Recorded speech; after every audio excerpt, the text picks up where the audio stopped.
تاني إعدادي، أهلا بكم في الترم التاني. ومعانا سؤال مهم بيقول لك إذا كان إكس على واي بتساوي 2 على 3 فأوجد قيمة الكلام ده اللي هي 3 إكس زائد 2 واي على 6 واي ناقص إكس. أول حاجة الإكس دي قيمتها في وشها اللي هي الاتنين، والواي قيمتها بكام؟ بتلاتة. بس طبعا هنضرب في ثابت التناسب اللي هو الكي. يبقى كده عندك الإكس هتساوي، الإكس بتساوي 2 كي. طيب والواي، الواي هتساوي 3 كي. يبقى الاكس ب 2 كي والواي ب 3 كي. هنيجي هنا نعوض في السؤال ده. طبعا هنمسك كده هنا عندنا 3 في الاكس. الاكس بكام؟ ب 2 كي، وفي 3 بره قاعده مستنيها اضرب في بعض. 2 في 3 ب 6 كي زائد 2 واي. الواي بكام؟ الواي ب 3 كي اهياتي.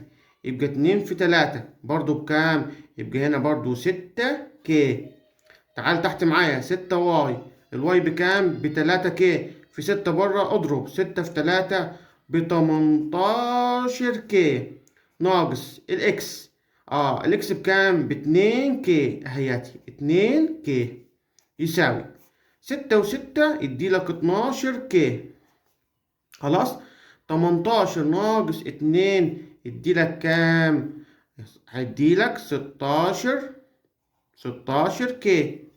طيب الكي هتروح مع مين؟ مع الكي. خلاص.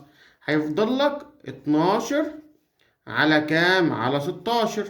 طبعا دي ممكن اختصرها. تمام. هنا فوق هقسم على 4 وهنا على 4. لو مش عارف ممكن تعملها بالآلة. تمام. لو حبيت تعملها بالآلة بص كده اهياتي. 12 على 16 هقول له كده 12 وتحت كام؟ 16.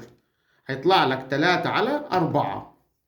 يبقى قيمة الكلام ده 3 على 4. يبقى أوجد قيمته طلعت معاك كام؟ 3 على 4.